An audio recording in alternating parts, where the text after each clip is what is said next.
Another example yung sa kaso ng PhilHealth, no, na kung saan very remotely related sa health yung pinapuntahan yung nung kita, no, ng PhilHealth.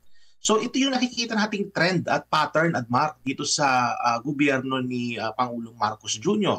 Ang nakikita nating trend and pattern dito is that kumukuha sila ng kita ng mga iba't ibang GOCCs at ito'y ginagastos sa mga programa that is remotely or malayo, no, dun sa mga dapat na magiging beneficiary sana nung kikitain itong pondo na ito. Napupunta ito sa mga gastos kagaya halimbawa ng ayuda at ng mga iba't iba pang mga project na malayo, no, dun sa original intent na pinagkuhaan ng pera. At pag-uusapan muna natin itong pera. Yun, pera na naman. Land Bank kung saan meron po siyang kita na 33.53 billion pesos. Mapupunta ba ito kay Juan? Or kay... hirap na magbanggit ng pangalan. Doc, magandang hapon. Mayong hapon. Admar Villando kasama si Master Judea. Magandang hapon, Doc.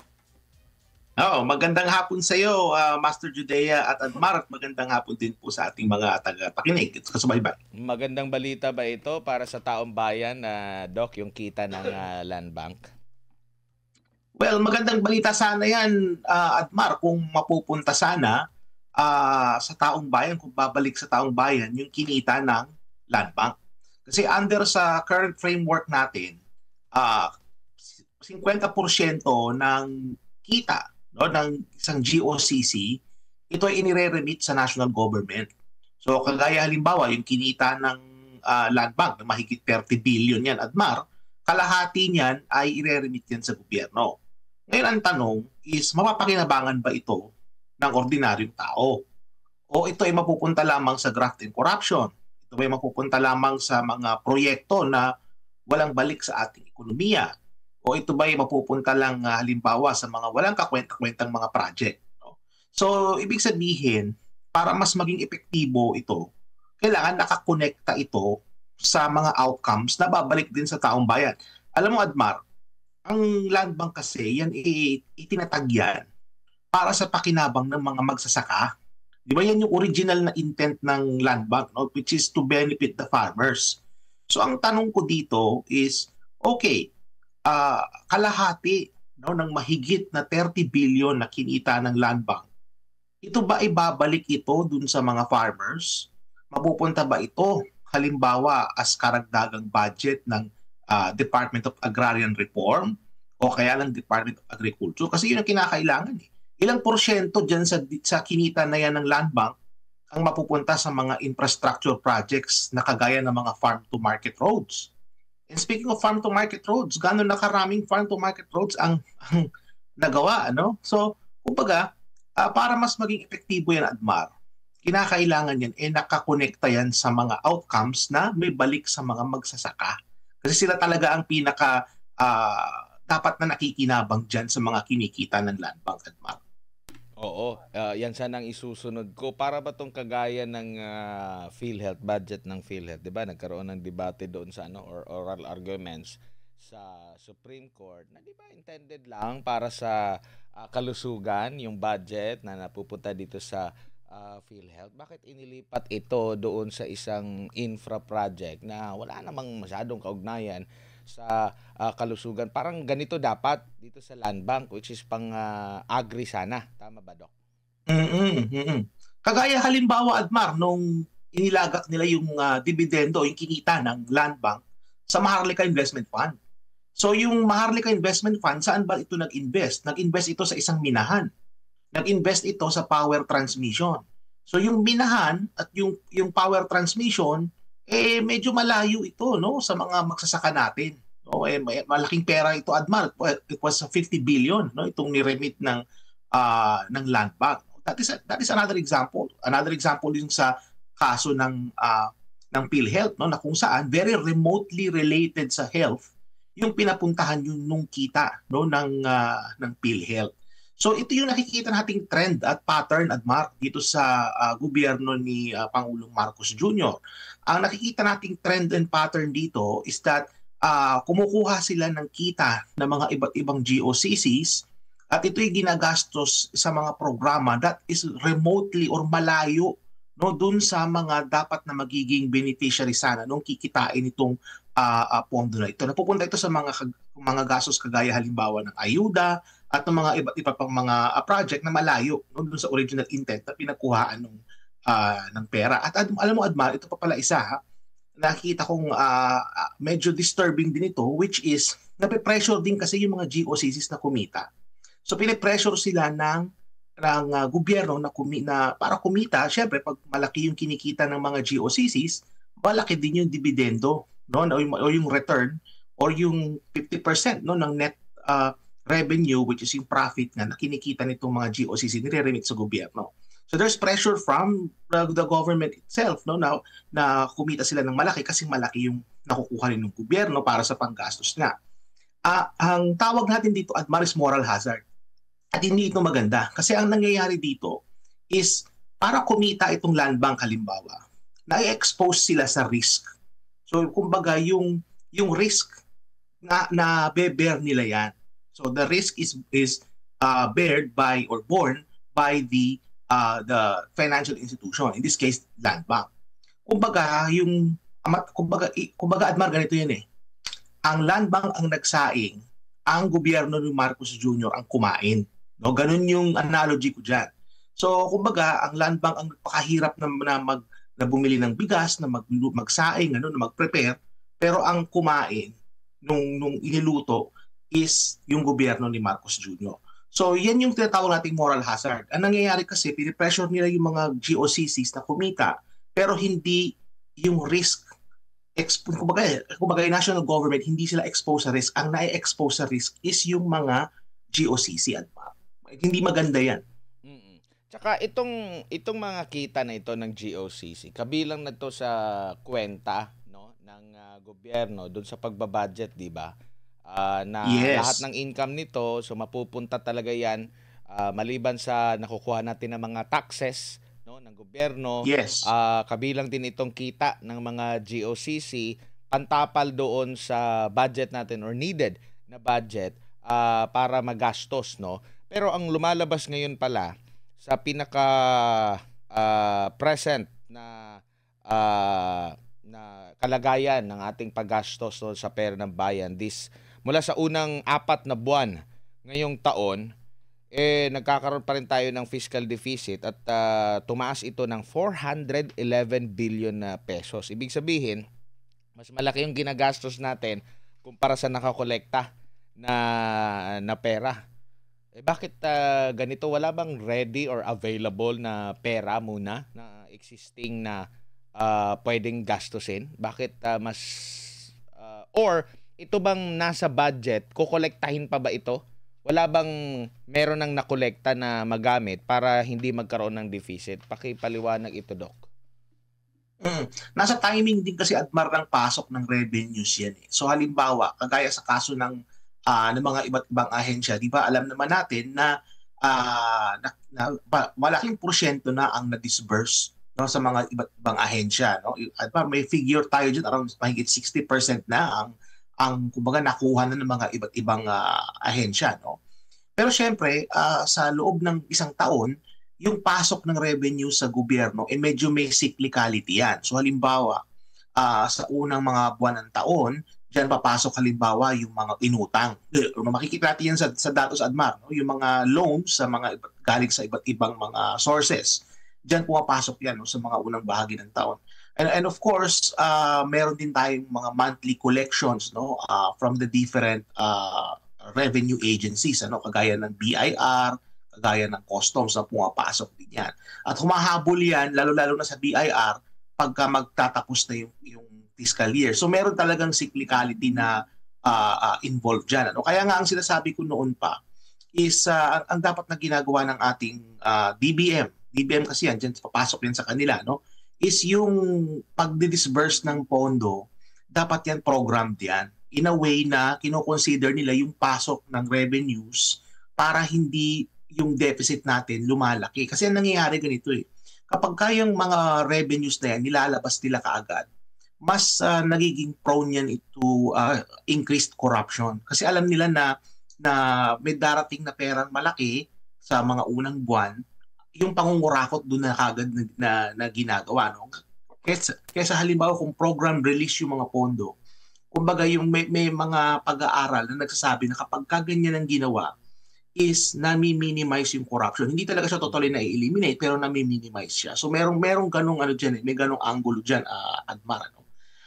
Pero ang nakababahala dito is bagamat nakita natin na yung kagaya ng mga GOCCs kagaya ng Land Bank, no?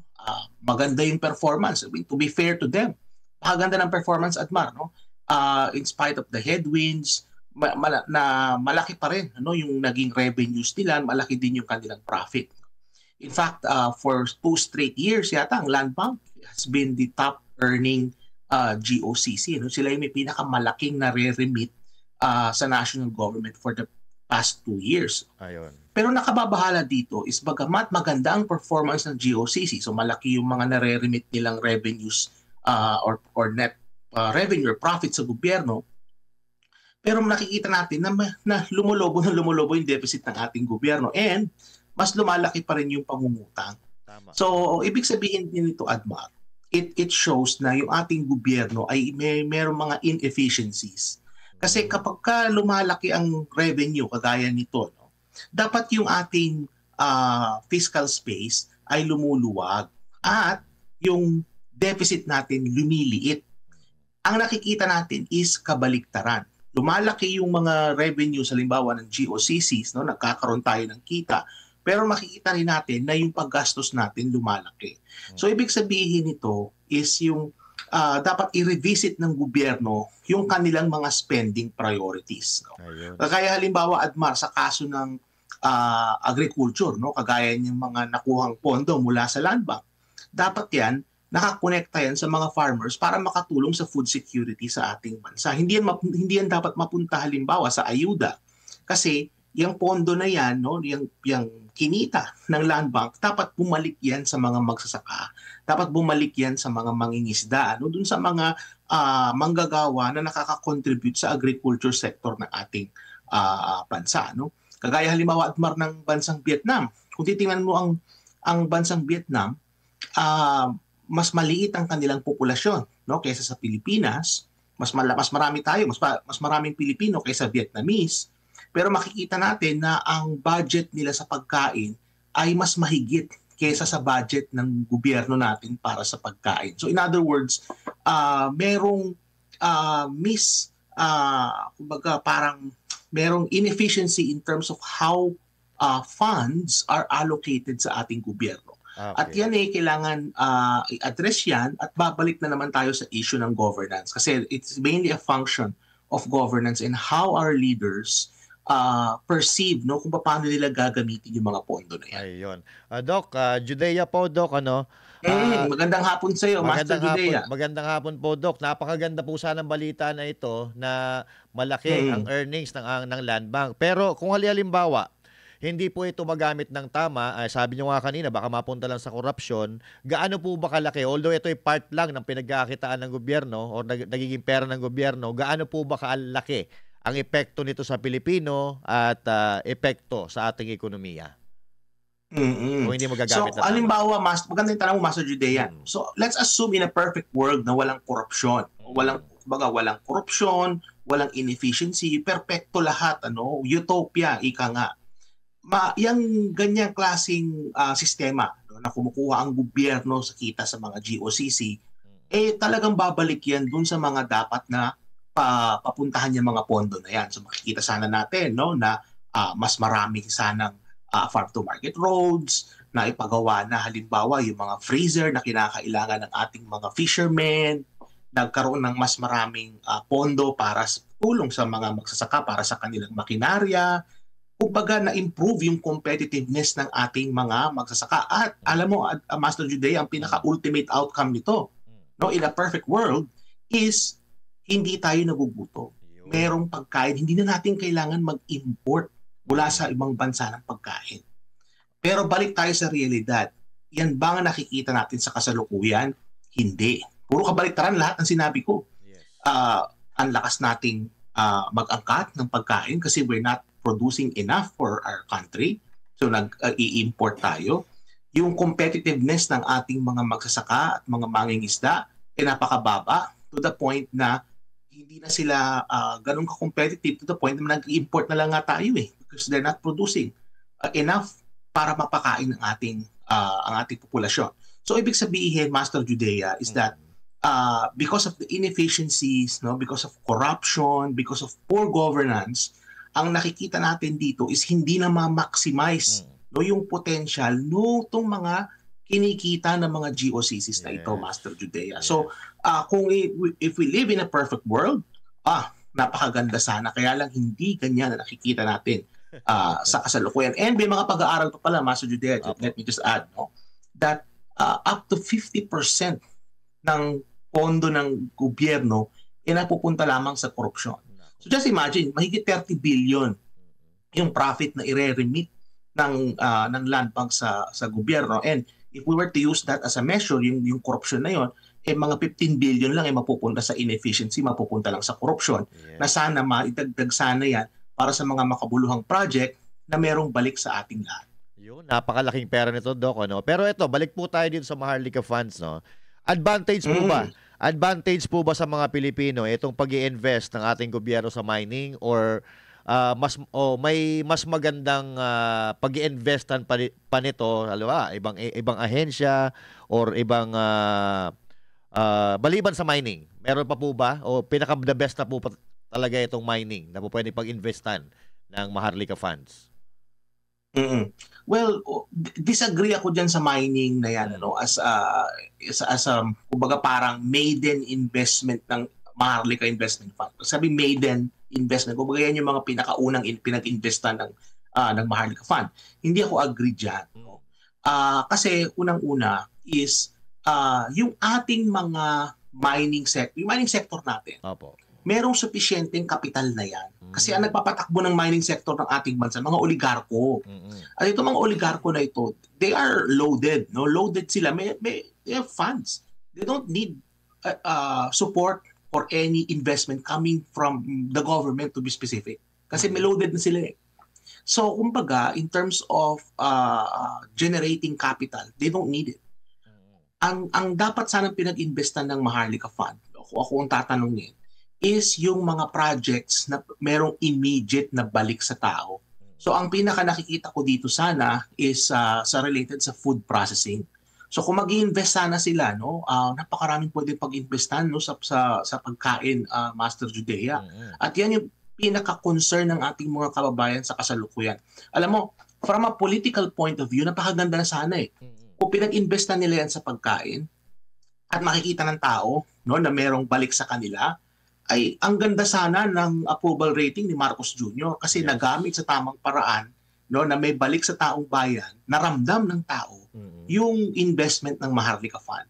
Hindi, ang nangyayari kasi sa mining, Master Judea, bagamat kikita ang gobyerno dyan, totoo kasi mining is a quite profitable industry.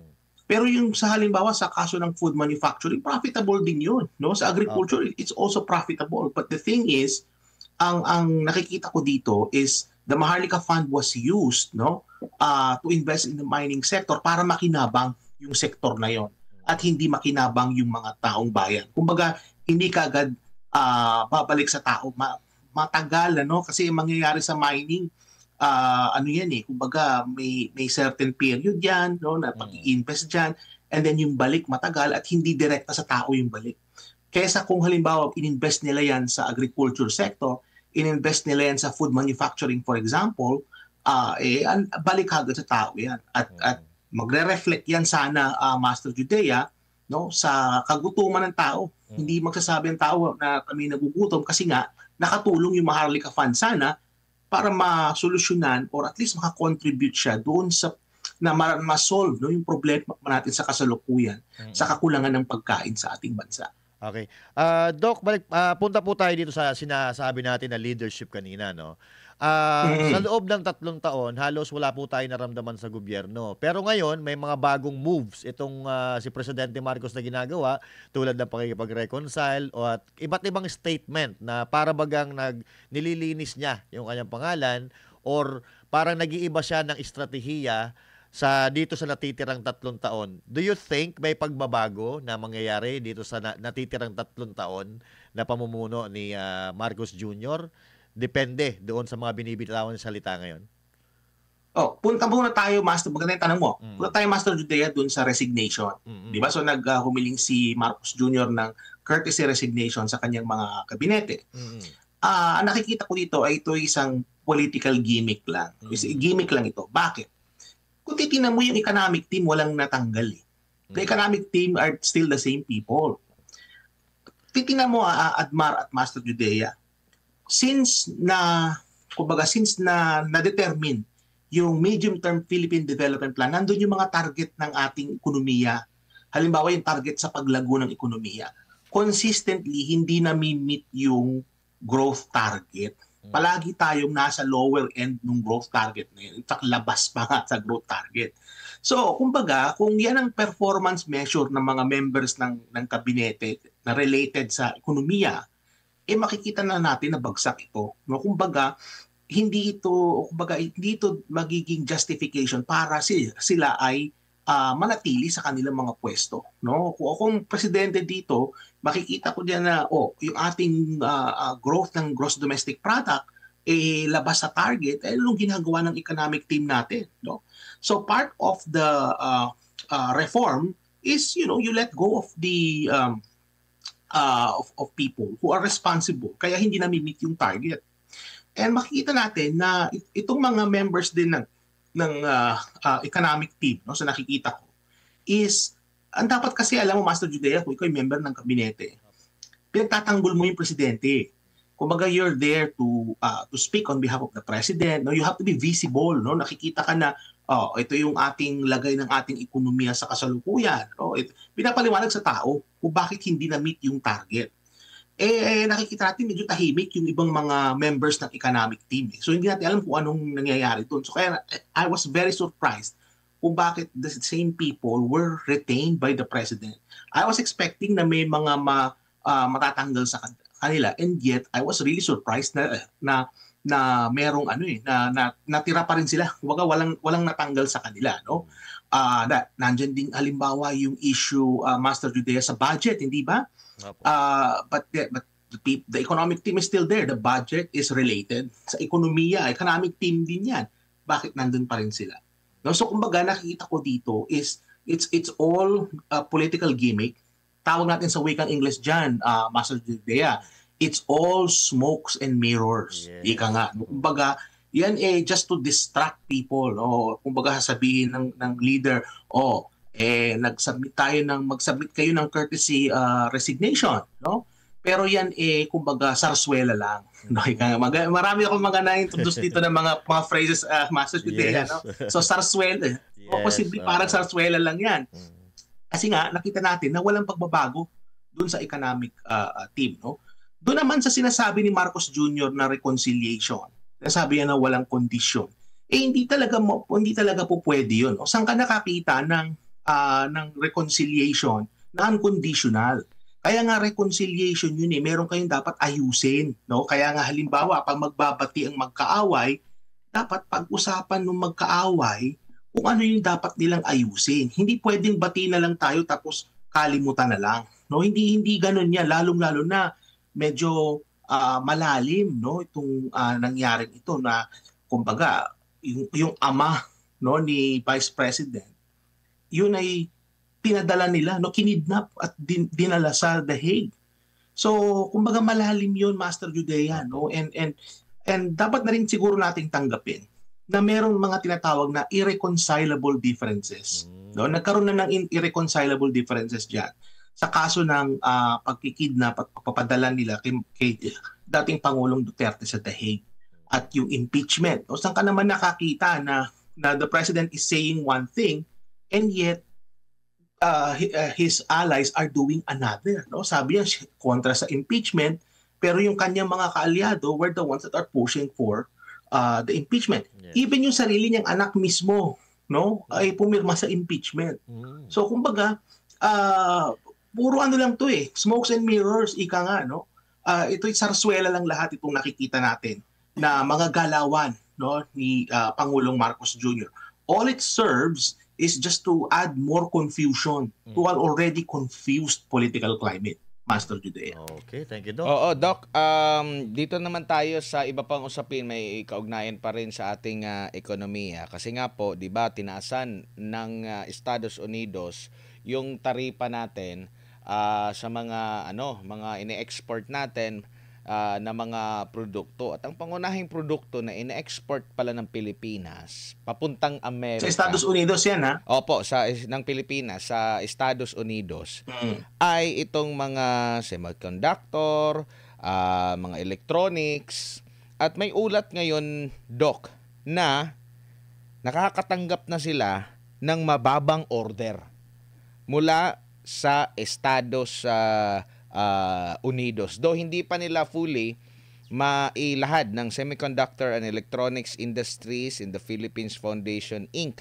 o SAPI, no? Ang kabuuan kasi parang ang recent na mga reports inaantay lang nila is yung April ipinatupad, no? Tapos may comparison pa yan. Pero meron na silang natatanggap na mga ulat mula sa mga miyembro nila na mababa na yung order.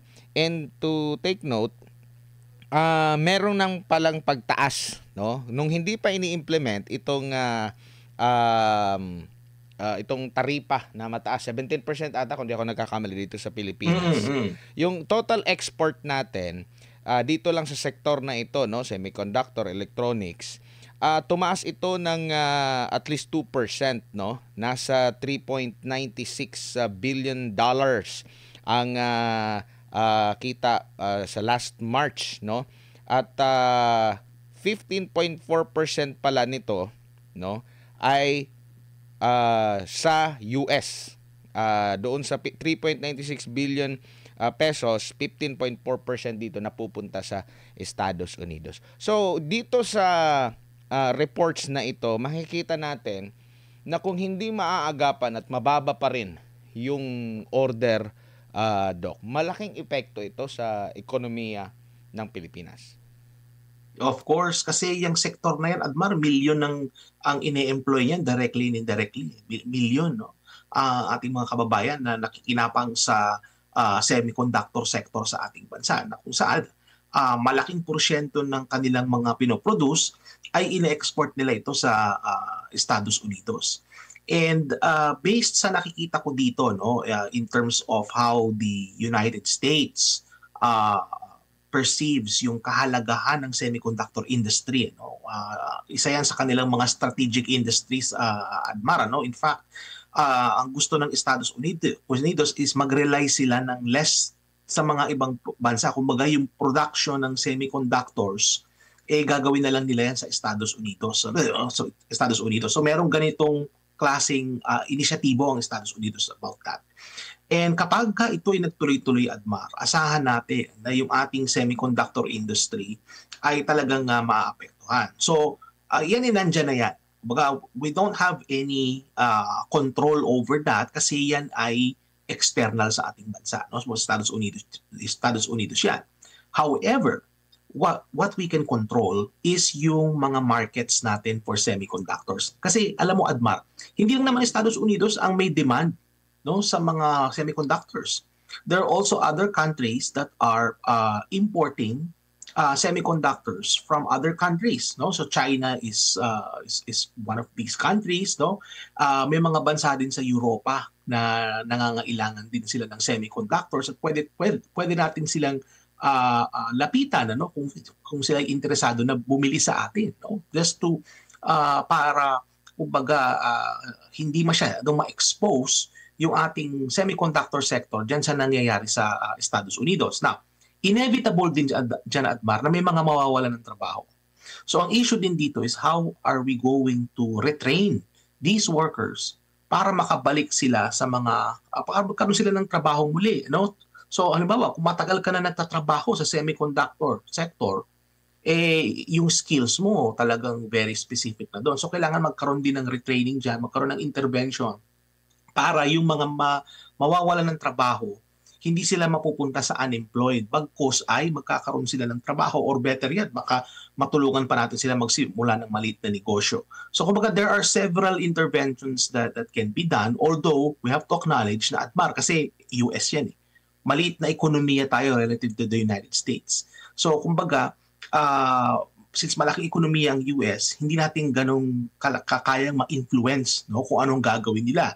Kagaya halimbawa ito, nakakatawa, Admar, nung namatay si Santo Papa, nagpunta si Marcos Jr. at si First Lady doon sa Vatican.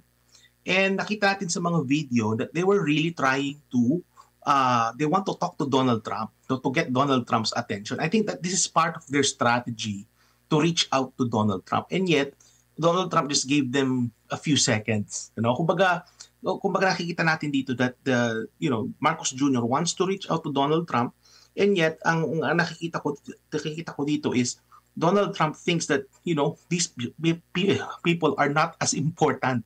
Yun yung nakikita ko dito na attitude ni Donald Trump. Kung hindi ka importante sa kanya, hindi kanya kausapin. So kumbaga, they can try, the first couple can try all they want, pero nakikita natin dito that Donald Trump and the United States, they have their own mind on this issue. So kumbaga mahirap silang ma-impluwensya. Kahit na i-stalk mo pa sila, kahit na habulin pa sila kung saan pupunta si Donald Trump, I think on this issue, kasi strategic sector ito sa kanila, they want yung production ng chips, has to be done in the United States. Kaya ang mangyayari dito is maaapektuhan mga maliliit na bansa kagaya ng Pilipinas. Diyan papasok yung malaking role sa pagmamarket ng national government mismo. Diyan yung importansya ng pag-iikot mo sa buong mundo, maghahanap ka ng market para sa mga produkto mo. Kung magaling kang taga-market, maaaring maibsan itong problema na ito na ipapataw man ng Amerika kasi meron kang ibang lugar, no? Which is parang super first part ng ata ng termino ni Marcos Jr. siya nag-iikot, parang mas nakakonsentrate na ata siya sa politika dito sa ating bansa. Alam mo, it's good that you brought that up kasi napansin ko rin yan na nung unang taon ni Marcos Jr., he was really traveling a lot. Right? So he was going, ang tawag niya parang Ferdinand Magellan. There was a name that was given to him. It's like Magellan. And yet, makita natin, ano na nangyari dun sa mga pledges. So, sinasabi ko noon na yung mga investment pledges, it will take time to be realized. Pero 3 taon na, Admar. Nasaan ang ulat ni Marcos Jr. as to what happened with those pledges? And I think, yung mga iba doon, wala na. Kasi ang tagal na masyado, 3 taon na eh. And not only that, after a year, na-minimize na yung kanyang travel. Hindi na, he's not traveling as much as he did in this first year. So, kumbaga, the question becomes, what is the government doing in terms of marketing? Yung pagmamarket ng ating bansa. Kasi mahalaga yung pagmamarket eh. Mahalaga yung you go out and talk to investors. Mahalaga yan. Pero hindi mo naman dapat i-overdo yan. You have to do it efficiently kasi ang Pilipinas, limited lang ang resources natin eh. So, kumbaga kung bibiyahe ka, gawin mo isang round yan. Punta ka sa Middle East, kausapin mo yung mga dapat mong kausapin and then go back.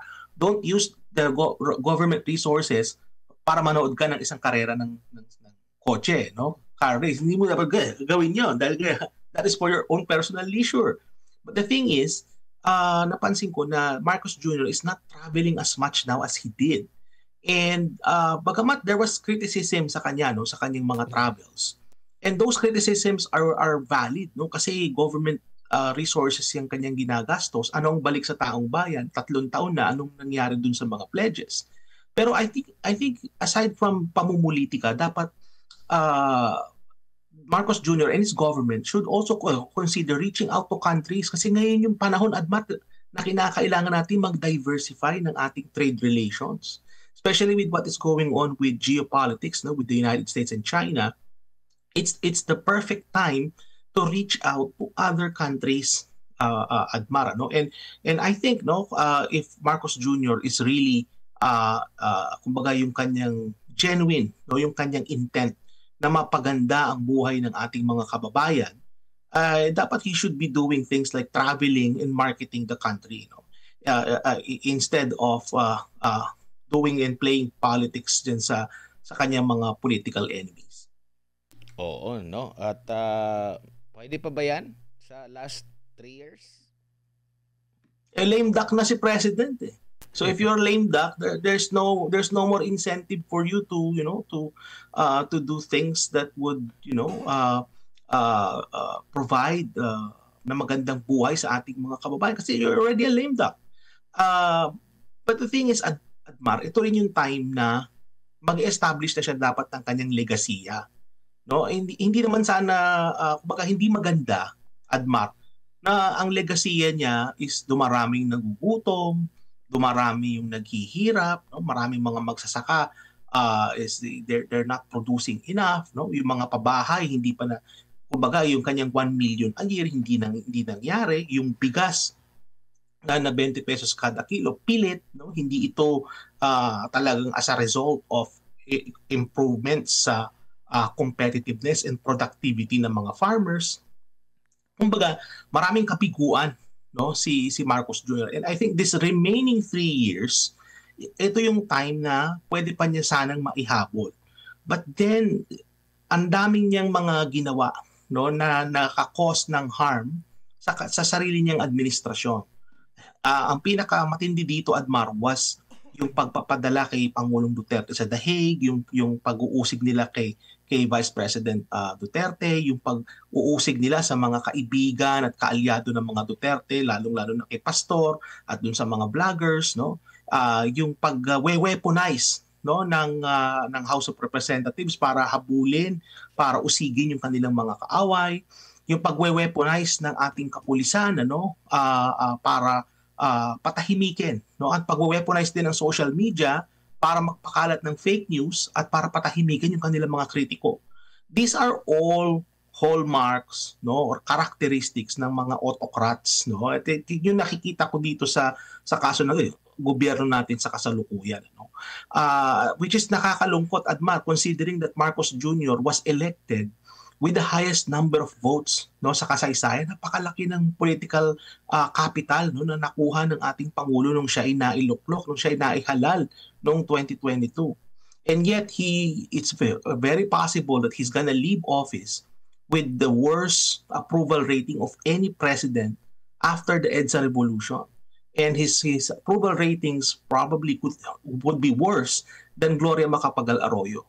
Kumbaga, ang daming nasayang, Admar, na political capital ni Marcos Jr. na sana nagamit niya to create lasting changes sa ating ekonomiya. Which is unfortunately, hindi ito yung nangyari.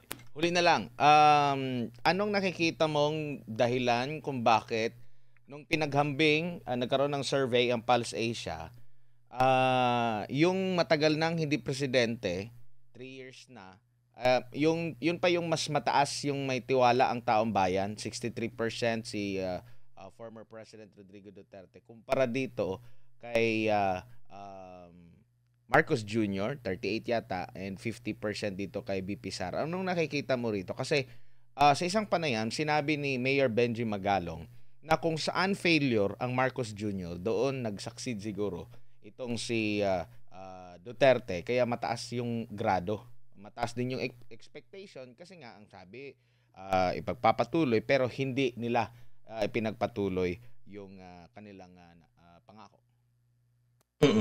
Ang take ko naman diyan, Admar, is that naramdaman kasi ng tao yung Duterte brand of governance, no? And napakalaki ng kaibahan, no, ng Duterte brand of governance kaysa sa nakikita nating governance sa kasalukuyan at ng mga nagdaang administrasyon before FPRRD. So kumbaga naramdaman ng tao kung paano maging ligtas, no, sa lansangan, lalabas ka ng bahay mo, safe ka. Naramdaman ng tao, no, na kung ang presyo ng bilihin ay affordable. Naramdaman ng taong bayan, no, na mga time na yon, meron silang gobyerno na merong malasakit sa kanila. So kumbaga hindi yan ang nakikita ng gobyerno, ng taong bayan sa kasalukuyan mula sa kanilang gobyerno. Kaya ganyan ang kanilang nararamdaman. Alam mo, Admar, ang Pilipino, the Filipino public, they have a long memory, no? Kumbaga naaalala nila yan. In fact, that long memory was instrumental in bringing Marcos Jr. back into power. Kasi naalala nila, Admar, yung governance ng tatay.